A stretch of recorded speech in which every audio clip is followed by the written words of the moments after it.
ça m'a l'air compliqué. Voilà, il m'a dit que le retour à domicile n'est pas envisageable.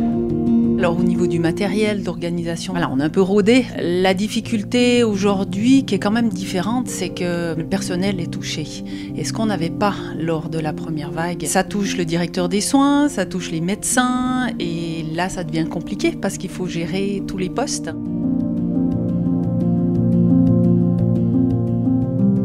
Nous, on est vraiment touchés frontalement, on va dire. Et c'est les équipes qui sont fatiguées déjà de cette première vague, où ils ont pu récupérer des vacances. Mais il y a aussi toute la difficulté de l'approche de Noël, du fait que les collaborateurs ne peuvent pas rentrer, ne peuvent pas aller voir leur famille. Et du coup, c'est aussi lourd psychologiquement. Alors, ils se serrent bien les coudes, mais ça reste quand même quelque chose de difficile. Et les intérimaires nous aident beaucoup parce qu'elles permettent la sécurité du patient. Elles vont faire tout ce qu'elles doivent faire, mais tout ce qui est au niveau administratif, eh ben, ça va retomber sur l'équipe. Et c'est l'équipe qui va devoir rajouter tout ce qu'il faut, donc des heures supplémentaires. Et voilà, ça fatigue beaucoup. Il y a du personnel qui a été juste 10 jours d'isolement. Et puis on a d'autres, notamment une infirmière, ça fait 2 mois qu'elle est en arrêt. Et elle va toujours pas bien. Et pourtant, c'est une jeune.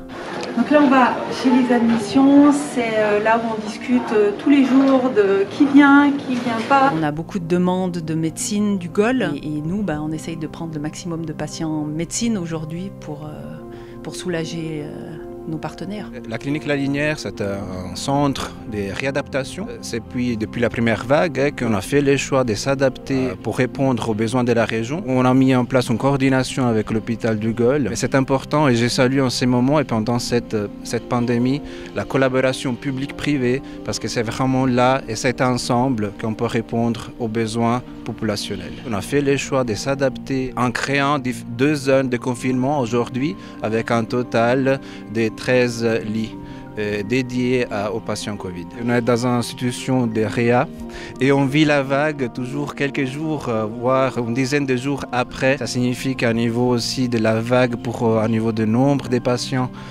totaux à la clinique, on n'est pas encore au bout. Je pense on n'est pas encore au sommet et c'est pour ça qu'on a quand même besoin qu'il continue ce soutien de la part des infirmières polistes ou aussi de la protection civile. À l'heure d'aujourd'hui, il y a 15 collaborateurs en arrêt. Pendant cette deuxième vague, on a constaté qu'il y a une plus haute contamination entre les personnels, comme les statistiques de toute la Suisse, et on peut le voir, et ça rend quand même la prise en charge plus difficile. 2-3 physios qui arrivent. De nettoyage, c'est ça? Je tiens à remercier toutes les équipes et tous les personnels qui pendant ces difficultés, ils sont là, ils sont présents, ils continuent à se donner au fond.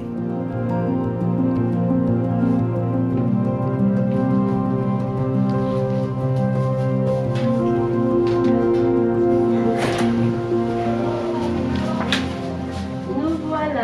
Alors, on va faire des lits. On vient pour faire vos lits, hein? Oui.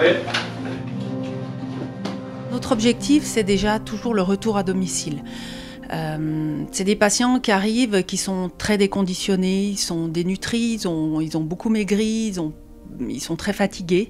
Et donc ça va être un gros travail avec les physiothérapeutes, mais il faut du temps aussi pour ces personnes fragiles de pouvoir rentrer à la maison, si c'est possible. Un des points importants, c'est que les familles se sont beaucoup investies durant la première vague, et on voit que les familles sont fatiguées.